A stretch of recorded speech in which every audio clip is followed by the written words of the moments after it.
Hello दोस्तों, आपका स्वागत है आपके अपने YouTube channel future online classes में। आज हम इस वीडियो में बिहार डीएलएड के फर्स्ट ईयर के पेपर F2 जिसमें आपको पढ़ना है बचपन और बाल विकास के बारे में, इसके यूनिट 1 में जो है आपको पढ़ना है बचपन और बाल विकास की समझ के बारे में। आज हम इस वीडियो में जो है यूनिट 1 के जो है पॉइंट 1 और पॉइंट 2 के बारे में जानेंगे कि बच्चे तथा बचपन मनोसामाजिक अवधारणा क्या है तथा बच्चे जो होते हैं उसके बचपन को जो है प्रभावित करने वाले मनोसामाजिक कारक को भी जानेंगे पॉइंट 2 में। तो सबसे पहले जो है पॉइंट 1 को जानेंगे कि बच्चे तथा बचपन मनोसामाजिक अवधारणा क्या होता है। तो पहले जान लेते हैं कि बच्चा किसे कहते हैं। तो अंतर्राष्ट्रीय कानून के अनुसार 18 वर्ष से कम उम्र के व्यक्ति को जो है बच्चा माना जाता है। इसी परिभाषा को जो है दुनिया भर में मंजूरी दी गई है। मतलब वह व्यक्ति जो 18 साल से कम उम्र का है उसे हम लोग बच्चा कह सकते हैं। अब आगे जानेंगे बचपन के बारे में। बचपन किसे कहते हैं? तो जन्म से लेकर किशोर अवस्था तक के आयु काल को जो है बचपन कहते हैं। जब बच्चा जन्म लेता है और जन्म से लेकर किशोर अवस्था कहने का अर्थ है कि जब तक बच्चों का पूरी मतलब मानसिक शारीरिक जो है वृद्धि परिपूर्ण ना हो जाए तब तक जो है वो बचपन कहलाता है। तो टीनेजर्स तक, मतलब टीनेजर्स कहने का अर्थ है किशोर अवस्था, जो कि आपका 12 से लेकर 19 वर्ष तक का होता है। तो उसी को जो है हम लोग बचपन कहते हैं कि जन्म से लेकर किशोर अवस्था तक के आयु काल को जो है बचपन कहा जाता है। यहाँ नेक्स्ट पॉइंट है विकासात्मक मनोविज्ञान में बचपन को 4 भागों में बांटा गया है। पहला जो है शैशवावस्था, फिर आपका जो है प्रारंभिक बचपन, फिर है आपका मध्य बचपन, फिर आपका जो है किशोरावस्था। यह जो है विकासात्मक मनोविज्ञान कहने का अर्थ है कि बालक में जो है विकास किस प्रकार से होता है, उसके जो मनोविज्ञान है उसको जो है 4 भागों में बांटा गया है। पहला जो है शैशवावस्था, जो कि इसमें बच्चा जो होता है चलना वो बोलना सीखता है। धीरे धीरे जो है वो मतलब ठूने के बल से जो है चलना सीखता है, बोलना सीखता है, भाषा का अनुकरण करना सीखता है। प्रारंभिक बचपन में जो होता है खेलने की उम्र होती है। इसमें जो होता है बच्चे ज़्यादा खेलते हैं और सामाजिकरण को जो है सीखते हैं। नेक्स्ट है मध्य बचपन। तो मध्य बचपन जो होता है स्कूली शिक्षा प्राप्त करने की उम्र होती है। बच्चा जो होता है इसमें स्कूल में जाता है, वहाँ पर जो होता है क्रमबद्ध तरीके से जो है अपनी भाषा को, अपने व्यवहार को सीखता है। फिर आता है किशोरावस्था। इसमें जो होता है वय संधि कार्य करने की उम्र। जब भी बच्चा किशोरावस्था में चल जाता है तो वो अपना निर्णय लेने में जो है सक्षम हो जाता है, साथ ही साथ जो है बहुत सारे कार्य करने में जो होता है सक्षम हो जाता है। अब जो है आगे हम जानेंगे बचपन की विशेषताएं के बारे में। तो बचपन की विशेषताएं क्या है एक एक करके जान लेते हैं। बचपन की विशेषताएं जो है निम्न है। पहला पॉइंट है बालक की मांसपेशियों में वृद्धि होती है, अर्थात शारीरिक विकास होता है। बचपन में क्या होता है, बालक की जो मांसपेशी होती है उसमें जो होता है वृद्धि होता है और साथ ही साथ उसके शारीरिक विकास होता है। मानसिक विकास जो होता है तीव्र गति से होता है। नेक्स्ट है बालक में सीखने के साथ साथ भाषा का विकास होता है। बचपन में क्या होता है, बालक अगर कुछ कर रहा होता है तो उसके करने के अनुरूप जो है वो बहुत सारी चीज़ों को जो है आसानी से सीखता है और साथ ही साथ जो होता है भाषा का भी जो है उसके विकास होता है। नेक्स्ट है सोचने विचार की बौद्धिक क्षमता का विकास होता है। जो नैतिक, जो चारित्रिक है, जो उसके बौद्धिक विकास है उसका जो होता है विकास होता है। जब बच्चा ज़्यादा सोचता है, किसी चीज़ के बारे में विचार करता है तो उसके जो सोचने की शक्ति है, जो बौद्धिक क्षमता है उसका जो है तीव्र गति से विकास होता है। नेक्स्ट है बालकों के मिलने जुलने एवं दूसरे के साथ खेलने से जो होता है उसके अंदर भावनात्मक विकास होता है, सहयोग की भावना क्षमता का विकास होता है। जब बालक जो होता है बचपन में आपस में पड़ोस में खेलता है तो वहाँ पर एक दूसरे के प्रति जो होता है बच्चों में भावनात्मक विकास होता है। अगर किसी प्रकार किसी बच्चे को चोट लग जाती है तो उसके प्रति जो है भावनात्मक वह सोच है वो उत्पन्न होता है। साथ ही साथ जो होता है उसे सहयोग करने की जो क्षमता है, जो भावना है वो विकास होता है। तो ये सब पॉइंट जो है बचपन के विशेषता है। अब जो है हम जानेंगे पॉइंट 1 को, जिसमें जानेंगे कि बच्चे तथा बचपन मनोसामाजिक अवधारणा क्या है। मनोसामाजिक अवधारणा जो है काफ़ी महत्वपूर्ण पॉइंट है, आपके एग्जाम भी उसे काफ़ी बच्चों को जो है समझ में नहीं आता है। मनोसामाजिक अवधारणा कहने का अर्थ है कि बचपन में जो होता है बचपन में जो होता है बच्चों का विकास जो है किस तरह से होता है, कैसे होता है, क्या क्या मनोसामाजिक अवधारणा की जरूरत होती है। तो एक एक करके जो है हम लोग पॉइंट वाइज जानेंगे ताकि किसी प्रकार की प्रॉब्लम आपके एग्जाम में ना हो, आपको समझने में ना हो। फर्स्ट पॉइंट है, बच्चों की अवधारणा को समझने का प्रमुख स्रोत जो होता है मनोविज्ञान रहा है। मनोविज्ञान कहने का अर्थ है मन का विज्ञान, आत्मा का विज्ञान, व्यवहार का विज्ञान। वर्तमान समय में जो है मनोविज्ञान को जो कहा जाता है व्यवहार का विज्ञान। बच्चा जैसा व्यवहार करेगा उसी को जो है हम लोग अध्ययन को जो है मनोविज्ञान कहते हैं। तो बच्चों की अवधारणा को समझने का जो प्रमुख स्रोत है वो आपका मनोविज्ञान है, मतलब व्यवहार का विज्ञान है। जैसा बच्चा व्यवहार कर रहा है उस तरह से जो है आप उसके मनोसामाजिक अवधारणा को जो है समझ सकते हैं। जब बच्चा जन्म लेता है, जैसे कि यहाँ पॉइंट में लिखा हुआ है, जब बच्चा जन्म लेता है तो वह केंद्र बिंदु बन जाता है। पूरे परिवार का ध्यान जो होता है उसके तरफ आकर्षित हो जाता है। अगर आपके घर में अगर बच्चा नहीं है, अगर कोई बच्चा जो है जन्म लेता है, उस परिवार में कोई बच्चा नहीं है, तो उसके बाद देखेंगे कि पूरे परिवार का जो है वो आकर्षण बिंदु बन जाता है। सभी लोग जो है उसको घेरे रखेंगे, सभी लोग ज़्यादा प्यार करते हैं, बातें करना चाहेंगे, उसे खिलाना चाहेंगे, गोद में लेना चाहेंगे, घुमाना चाहेंगे। तो इस तरह जो होता है बच्चों जो जब जन्म लेता है परिवार में, किसी अगर इकलौता परिवार में वो जन्म ले रहा है, अगर कोई बच्चा नहीं है पहले से, तो वह जो होता है बच्चा जन्म लेने के बाद जो होता है वो आकर्षण बिंदु बन जाता है अपने परिवार का, और पूरे परिवार का जो है अपनी तरफ जो है ध्यान को आकर्षित कर लेता है। नेक्स्ट है, बाल्यकाल जीवन को स्वर्णिम काल कहा जाता है। जो बाल्यकाल है वो जीवन का जो है स्वर्ण काल कहा जाता है, क्योंकि बालक जो होता है बचपन में उसे किसी प्रकार की जो होता है टेंशन नहीं होता है, किसी प्रकार की परेशानी नहीं होती है। सारी चीज़ों के लिए जो है उसके माता पिता परिवार जो है वो देख रेख करती है, मतलब वो दूसरे के ऊपर जो है आश्रित होता है और ना ही किसी प्रकार की चिंता भ्रम भय होता है। जैसे कि यहाँ नोट्स में लिखा है कि जीवन काल जो होता है स्वर्ण काल होता है बाल्यकाल का, क्योंकि ना किसी की चिंता होती है, ना रोजी रोटी कमाने की चिंता होती है। सभी लोग बालक को देखभाल में लगे रहते हैं। भूख लगने पर जो होता है रोता है, क्योंकि उसे पता होता है कि दूध पिलाने जो है उसकी माँ आ जाएगी। पेट भरने के बाद जो होता है बालक सो जाता है। यह जो है बालक का स्वर्ण काल इसीलिए कहा जाता है, क्योंकि बालक को जब भी बचपन में किसी प्रकार की चिंता नहीं होती है, न रोजी रोटी कमाने की, न किसी प्रकार की परिवार की चिंता। जब बालक को जो है भूख लगती है तो वो रो कर जो है अपने परिवार को बताता है, अपने माता पिता को बताता है कि मुझे भूख लगी है। जब उसे पूरी तरह से भूख मिट जाती है, जब वो दूध पी लेता है, खाना खा लेता है, तो वो जो होता है एकदम मस्त होकर जो है वो सो जाता है। तो इसलिए इसे जो है स्वर्ण काल कहा गया है, मतलब किसी प्रकार की टेंशन नहीं होती है।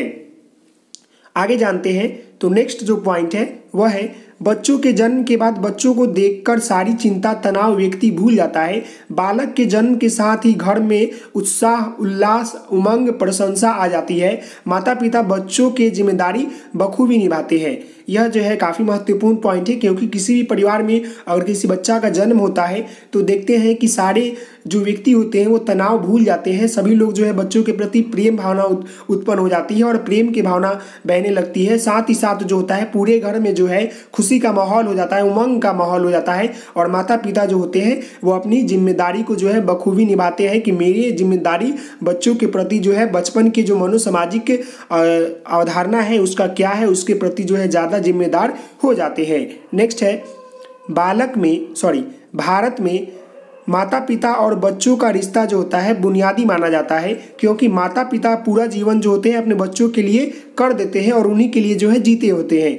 भारत ही एक ऐसा देश है, और आप ऐसा कह सकते हैं कि पूरे देश में जो होता है, लेकिन बहुत जगह जो होता है जैसे बच्चे बड़े हो जाते हैं उन्हें जो है अपने परिवार से अलग किया जाता है, उन्हें बोल दिया जाता है कि आप अपने पैरों पर खड़े रहें। लेकिन भारत एक ऐसा देश है जहाँ पर जो होता है बच्चा अगर बड़ा से बूढ़ा तक हो जाए उसके माँ के लिए जो होता है वह मतलब प्रिय होता है, और साथ ही साथ जो होता है माता पिता जो होते हैं अपने बच्चों के लिए जो है पूरे जीवन मतलब उनके नाम कर देते हैं, उन्हीं के लिए जीते हैं, उन्हीं के लिए सब कुछ करते हैं और उन्हें बहुत प्रेम करते हैं। यह जो है भारत में ही केवल होता है। विदेशों में क्या होता है कि बच्चे जब 18 साल के हो जाते हैं तो उन्हें जो होता है अलग कर दिया जाता है, उन्हें जो है आत्मनिर्भर बनने के लिए जो है अलग कर दिया जाता है, उनको अपने स्वावलंबी अपने ऊपर जो है खड़ा होने के लिए अलग कर दिया जाता है। तो यह जो है मनोसामाजिक अवधारणा है। अब आगे जानते हैं इसी नोट्स में जो है मनोसामाजिक अवधारणा कहने का अर्थ है कि बच्चों में जो है विकास कैसे होता है, बच्चों का जो स्टेज है वो कैसे विकसित होता है, किस अवस्था में जो है बालक के अंदर क्या अवधारणा आती है, क्या विकसित होता है, एक एक करके जानेंगे। यह आपका जो है पॉइंट 1 में ही जानना है, बच्चे तथा बचपन मनोसामाजिक अवधारणा के अंतर्गत ही जानना है। तो जैसे यहाँ नोट्स में लिखा है, समय एवं स्थान के अनुसार बच्चे एवं बचपन की जो संकल्पना बदलती है। इन अवधारणाओं के अनुसार जो है बचपन को बच्चे मनोसामाजिक विकास के चरण में अलग अलग विभाजित किए हैं। जो मतलब कहने का अर्थ है कि समाज जो समय होता है और जो स्थान होता है इसके अनुसार जो होता है बच्चे एवं बचपन की जो संकल्पना होती है वो बदल जाती है, क्योंकि इन अवधारणा के अनुसार जो होता है बच्चों को मनोसामाजिक विकास के चरण जो होता है अलग अलग विभाजित होता है। अगर आपका स्थान यहाँ पर है तो कुछ यहाँ पर माहौल अलग है, अगर आपका समय और स्थान बदल जाता है तो आपके विकास जो है उसके भी जो गति है वो बदल जाते हैं। मतलब कहीं आपकी विकास जो होती है धीमे होती है तो कहीं तेज होती है, कहीं अच्छी होती है तो कहीं बुरी होती है, यही कहने का अर्थ है। जैसे कि पहला इसमें जो है विभाजित किया गया है वही आपको पहले ऊपर आपको बताया है, शैशव अवस्था, प्रारंभिक बचपन, मध्य बचपन और किशोर अवस्था। एक ही करके जो है जान लेते हैं कि इन चारों अवस्था में जो होता है मनोसामाजिक अवधारणा कैसे विकसित होती है बचपन में, इसके बारे में जान लेते हैं। तो सबसे पहले जो है शैशव अवस्था है, इसको जान लेते हैं। तो शैशव अवस्था जो होता है जन्म से 3 वर्ष का उम्र सीमा तक माना जाता है। शैशव अवस्था काल का जो समय है वह जन्म से 3 वर्ष तक की सीमा को माना जाता है। इस अवस्था में बच्चे दूसरे पर निर्भर रहते हैं और यह जो होता है 15 से 18 घंटे जो होते हैं बच्चे सोते हैं। आपने पढ़ा उधर कि बच्चे को इस अवस्था में अगर भूख लगती है तो वो रो कर चिल्लाकर अपने माता पिता को बताता है और जब उसे भूख मिट जाती है तो वह जो है अधिक समय तक सोता है। तो यहाँ लिखा गया है कि शैशव अवस्था जो है जन्म से 3 वर्ष तक की सीमा माना जाता है। इस अवस्था में जो होते हैं बच्चे दूसरे पर निर्भर होते हैं, 15 से 18 घंटे सोते हैं, उनकी मांसपेशियां बहुत ही कोमल होती है तथा उनका शारीरिक व मानसिक विकास जो होता है तीव्र गति से होता है। शैशव अवस्था में अगर किसी बच्चे के उंगलियों को देखेंगे, उनके त्वचा को देखेंगे तो बहुत ही जो होता है कोमल होता है, उनका मांसपेशियां जो है बहुत ही कोमल होता है और साथ ही साथ जो होता है वो बहुत देरी सोता है, जिसकी वजह से जो है उनका शारीरिक व मानसिक विकास जो होता है तीव्र गति से होता है। तो यह जो है शैशव अवस्था है जो कि जन्म से 3 साल तक की सीमा को माना जाता है। अब आगे जानते हैं प्रारंभिक बचपन। प्रारंभिक बचपन में देखा होगा कि इसमें जो है बच्चा धीरे धीरे कुछ करने लगता है, कुछ चलने लगता है, भाषा को सीखने लगता है, अपने आप पर जो है निर्भर होना शुरू कर देता है। तो प्रारंभिक बचपन जो होता है शैशव अवस्था के बाद जो होता है शुरू होता है। मतलब जन्म से 3 वर्ष जो है आपका शैशव अवस्था है और 3 वर्ष से लेकर जो 8 वर्ष या 7 वर्ष तक चलता है उसी को जो है प्रारंभिक बचपन कहते हैं। प्रारंभिक बचपन जो होता है शैशव अवस्था के बाद शुरू होता है, जिसमें बच्चे के जो है लड़खड़ाते हुए शुरू होता है। लड़खड़ाते हुए कहने का अर्थ है कि लड़खड़ाते हुए चलने से शुरू होता है और जब बच्चा बोलने और स्वतंत्र रूप से कदम बढ़ाने लगता है तब तक बच्चा बुनियादी जरूरतों के लिए जो होता है अपने माता पिता पर कम निर्भर रहने लगता है। प्रारंभिक बचपन जो होता है 7 से 8 वर्ष तक चलता है। मतलब प्रारंभिक बचपन में जो होता है बच्चे जो होते हैं वह धीरे धीरे अपनी बातों को सीखने लगते हैं, अपनी ज्ञानों को जानने लगते हैं, अपने ऊपर जो है निर्भर होने लगते हैं, अपने माता पिता को जो है कम निर्भर होते हैं, अपनी ज़रूरत के हिसाब से जो है अपने आप पर जो है निर्भर होने लगते हैं, बोलने में स्वतंत्र हो जाते हैं, धीरे धीरे जो है लड़खड़ाते हुए कदम बढ़ाना शुरू कर देते हैं। और यह अवस्था जो है 4 से लेकर 7 या 8 वर्ष तक चलता है। अब जो है मध्य बचपन जानेंगे, जिसमें जो है बच्चा स्कूली शिक्षा ग्रहण करता है और बहुत सारी चीज़ों के बारे में जानता है। तो मध्य बचपन जो होता है 7 से 8 साल के बाद जो होता है शुरू होता है, जो कि अनुमानित प्राथमिक स्कूल की उम्र तक चलता है। मतलब 12 से 13 वर्ष तक की चलता है और यह जो है यौवन काल पर जो है समाप्त होता है, जिसके बाद जो है किशोरावस्था शुरू हो जाती है। यह जो है 12 वर्ष या 13 वर्ष तक जो है चलता है मध्य बचपन, जिसमें जो है बच्चे स्कूली शिक्षा ग्रहण करते हैं, साथ ही साथ जो होते हैं उनको अपने ऊपर जो है धीरे धीरे कॉन्फिडेंस आना शुरू हो जाता है। किसी चीज़ के बारे में, किसी वस्तुओं के बारे में वर्गीकरण करने के बारे में जान लेते हैं, उनके अंदर जो है भाषा की शैली का विकसित हो जाता है। साथ ही साथ जो है प्राथमिक स्कूल की उम्र सीमा तक यह चलते रहता है। अब जो है जानेंगे किशोरावस्था। किशोरावस्था जो होता है यह बचपन की अंतिम अवस्था है, जो कि यौवन दशा से शुरू होती है। यौवन दशा मतलब मध्य बचपन के बाद से शुरू होता है, 12 वर्ष से शुरू होता है और 19 वर्ष पर जाकर जो है खत्म होता है। किशोरावस्था जो होता है मनुष्य का बसंत काल कहा जाता है, क्योंकि इस अवस्था में जो होता है मनुष्य जो होता है परिपूर्ण हो जाता है। मतलब कहने का अर्थ है कि इस अवस्था में जो होता है बच्चे का या मनुष्य का जो है पूरी तरह से जो मांसपेशियां है, जो उसके बौद्धिक क्षमता है, जो उसके सोचने की क्षमता है, जो उसके शारीरिक क्षमता है या शारीरिक वृद्धि है, वो जो है अच्छी तरह से हो जाती है। नेक्स्ट पॉइंट है, यह अवस्था जो होता है 12 वर्ष से लेकर 19 वर्ष तक जो है रहता है, जिसमें मनुष्य के सभी प्रकार की शक्तियों का जो है विकास हो जाता है। तो यह जो था आपका बच्चे तथा बचपन मनोसामाजिक अवधारणा था कि किस तरह से जो है बच्चों का विकास जो है मनोसामाजिक अवधारणा के तहत होता है। पहले शैशव अवस्था, फिर आपका बाल्य अवस्था, मध्य बचपन, फिर आपका जो है किशोरावस्था, इस तरह से जो होता है। तो अब जो है हम पॉइंट 2 के ऊपर जानेंगे।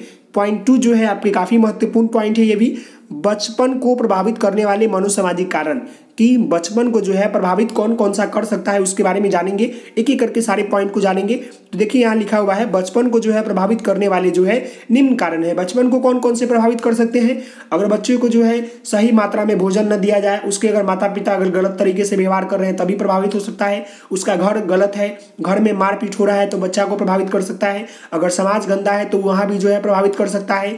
आस पड़ोस पर्यावरण गंदा है तो वो भी जो है उसको प्रभावित कर सकता है। बहुत तरह जो है बच्चों को प्रभावित कर सकता है। और इसको प्रभावित करने वाले जो है एक बाह्य कारण भी होते हैं, आंतरिक कारण भी होते हैं, जो कि आपको सीटेट के पेपर में पढ़ना होता है। मैं थोड़ा सा इसको बता दूंगा आपको ताकि समझ में आपको आ जाए। पहला पॉइंट देखिए यहाँ पर दिया हुआ है, परिवार जो है सबसे मुख्य जो होता है बच्चों को प्रभावित करने में होता है। जो बच्चे के बचपन को जो है प्रभावित करते हैं मनोसामाजिक जो कारण है वो पहला क्या है? आपका परिवार है। परिवार जो होता है बालक का पहला पाठशाला होता है, क्योंकि बालक जो होता है सबसे पहले जन्म के बाद जो होता है अपने परिवार माता पिता को अनुकरण करके सीखता है। अगर बच्चे का परिवार सकारात्मक है तो उसके ऊपर जो है सकारात्मक प्रभाव पड़ेगा, नहीं तो नकारात्मक। कहने का अर्थ है कि बचपन को जो है प्रभावित करने का कारण जो होता है परिवार भी हो सकता है, क्योंकि बालक जब जन्म लेता है तो सबसे पहले जो है अपने परिवार में रहता है, अपने माता पिता के साथ रहता है। तो अगर उनके माता पिता उनके परिवार का जो है आचरण व्यवहार अगर अच्छा ना हो तो क्या होगा? बच्चे जो है उनको अनुकरण करेंगे, उनसे सीखेंगे, उनकी भाषा को सीखेंगे, उनको व्यवहार को सीखेंगे।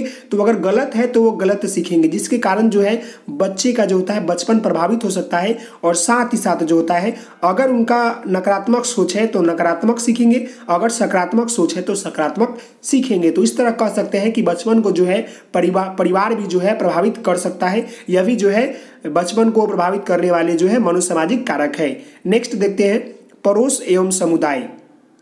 नेक्स्ट जो है पड़ोस एवं समुदाय, पड़ोसियों तथा अन्य बड़े बूढ़े के संपर्क में आने से बालक के सामने अनेक नए विचार आते हैं तथा उनका व्यवहार भी बदलता है। अगर आसपास या पड़ोस सही नहीं हो तो नकारात्मक प्रभाव पड़ेगा। जिस तरह घर का जो व्यवहार आचरण रीति रिवाज सब सही हो तो उसी तरह बच्चों के ऊपर जो है सही सकारात्मक प्रभाव पड़ता है। अगर आपने देखा हो घर में तो कहते हैं कि बच्चों के सामने जो है मारपीट नहीं करे, गाली गलौज न करे, क्योंकि बच्चा जो होता है उसी को देखकर वो सीख जाता है। जिस तरह बड़े करते हैं वो छोटे जो होते हैं सीख जाते हैं। इसीलिए कहा गया है कि आस पड़ोस जो है अगर अच्छे हो तो बालक को जो होता है अच्छा विचार आते हैं, अच्छा व्यवहार आता है।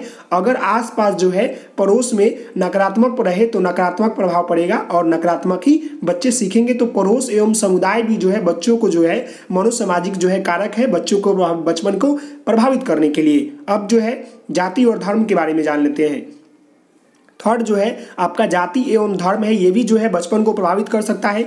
व्यक्ति जिस जाति से संबंधित होते हैं उसे उनके नियमों उनके प्रतिबंधों को मानना पड़ता है। अगर आप मान लीजिए किसी जाति से बिलोंग करते हैं, उससे रिलेटेड है, तो आपको जो है उसको नियम कानून को जो है मानना पड़ता है।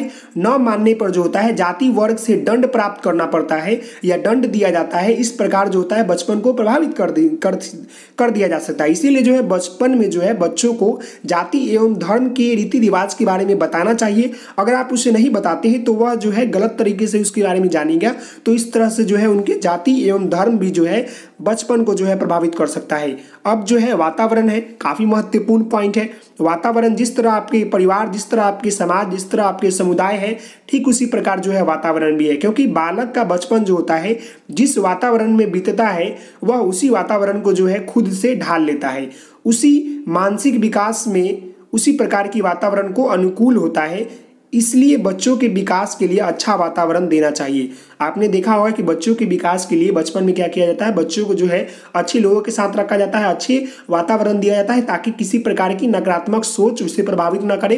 क्योंकि आप जिस तरह बचपन को जो है जिस वातावरण में बिताएंगे उसी वातावरण में जो है आप खुद को ढाल पाएंगे, जिससे जो है आपके जो बचपन है वो प्रभावित हो सकता है। अगर सकारात्मक हो तो सकारात्मक पढ़ेंगे, नहीं तो नकारात्मक है तो नकारात्मक पढ़ेंगे। यह जो है सिद्ध है और देखा भी जाता है। नेक्स्ट आपका जो है पोषक तत्वों या संतुलित भोजन। संतुलित भोजन कहने का अर्थ है कि ऐसे भोजन जो कि सभी प्रकार के न्यूट्रिएंट्स जो पोषक तत्व होते हैं जैसे कार्बोहाइड्रेट्स, प्रोटीन, वसा, विटामिन, खनिज, लवण, जो जल होते हैं, ये सभी मात्रा जो होते हैं मतलब एक नियमित रूप से जो है सभी एक समान मतलब वैल्यू में, समान अनुपात में जो है हो, उस भोजन को जो है हम लोग संतुलित भोजन कहते हैं। हम लोग जो खाना खाते हैं उसमें सभी प्रकार की जो न्यूट्रिएंट्स हो वो समान अवस्था में हो तो उसको जो है हम लोग संतुलित या पोषक तत्व कह सकते हैं। इसीलिए जो है बच्चों के बचपन में जो होता है वृद्धि के लिए उनको जो है संतुलित भोजन एवं पोषक तत्व जो होते हैं दिया जाता है। अगर उनको जो है सही मात्रा में पोषक तत्वों या संतुलित भोजन नहीं दिया जाए तो उनके जो बचपन होते हैं उसको जो है प्रभावित कर सकते हैं। और ये जो है एक महत्वपूर्ण कारक है बच्चों के बचपन को प्रभावित करने में, क्योंकि अगर बच्चों को संतुलित भोजन नहीं दिया जाए तो उनका जो होता है मानसिक और शारीरिक विकास जो होता है तीव्र गति से नहीं हो पाएगा, जिसकी वजह से जो है बचपन उनका प्रभावित हो जाएगा। क्योंकि बहुत सारे दार्शनिकों ने कहा है कि अगर बचपन अच्छा चला जाए तो उसका जो आने वाला समय होता है, आने वाला जो भावी जीवन होता है वो अच्छा निर्माण होता है, वो अच्छा होता है। नेक्स्ट है शुद्ध वायु एवं प्रकाश। बच्चों को जो है बचपन में जो है शुद्ध वायु एवं प्रकाश में रखना चाहिए, क्योंकि अगर शुद्ध वायु एवं प्रकाश देते हैं तो उसका जो है शारीरिक विकास और मानसिक विकास जो होता है अच्छे से होता है, जिसकी वजह से जो है बच्चे का जो है बचपन अच्छा होता है। अगर उसे हम प्रकाश नहीं दे, उसे अगर हम शुद्ध वायु नहीं दे तो बचपन जो होता है बचपन में जो है वो कुपोषण का शिकार हो सकता है।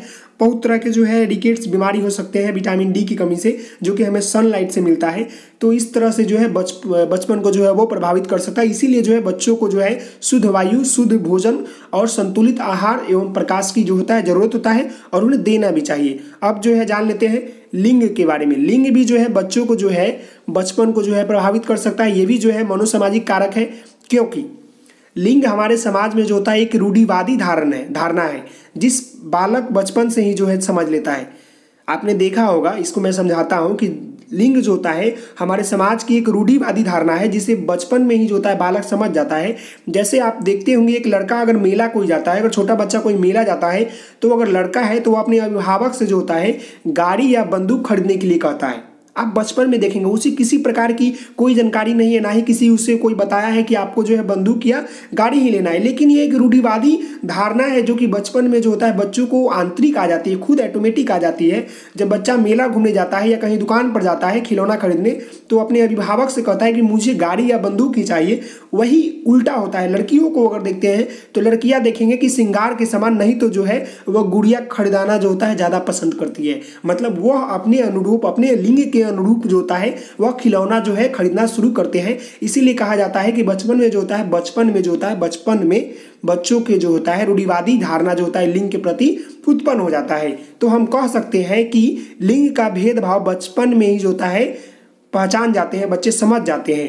नेक्स्ट जो है आपका, और ये लास्ट है, विद्यालय, मीडिया, सामाजिक आर्थिक स्थिति आदि जो होता है बचपन में जो होता है बचपन को जो है प्रभावित करता है, बच्चे के बचपन को जो है प्रभावित करता है। क्योंकि अगर बचपन में बच्चे अपने माता पिता को देखेंगे तो वो जिस तरह से सीखेंगे, अगर लिंग को जिस पर आधारित होगा उस पर सीखेंगे। अगर उनके घर में आर्थिक स्थिति कमजोर है या किसी प्रकार की प्रॉब्लम है तो उससे जो होता है बच्चा प्रभावित होता है। वो दिन भर सोचता है उसके प्रति कि मुझे मेरे घर में ये प्रॉब्लम है। इसीलिए जो है देखते होंगे अक्सर कि माता पिता जो है अपने परेशानियां को जो है अपने बच्चों के सामने शेयर नहीं करते हैं, ताकि बच्चों के ऊपर जो है गलत प्रभाव ना पड़े, उसका जो विकास है उसका ना रुके, उसको जो है किसी प्रकार की नकारात्मक सोच उत्पन्न ना हो। तो यह जो था आपका यूनिट 1 का जो है पॉइंट 1 और पॉइंट 2 था, जो कि मैंने अभी इस वीडियो में बताया, जो कि आपका F2 पेपर था जिसमें आपको पढ़ना था बचपन और बाल विकास के बारे में। तो आशा करता हूं कि यह वीडियो आपको अच्छा लगा होगा। तो आप इस वीडियो को लाइक करेंगे, शेयर करेंगे, सब्सक्राइब करेंगे।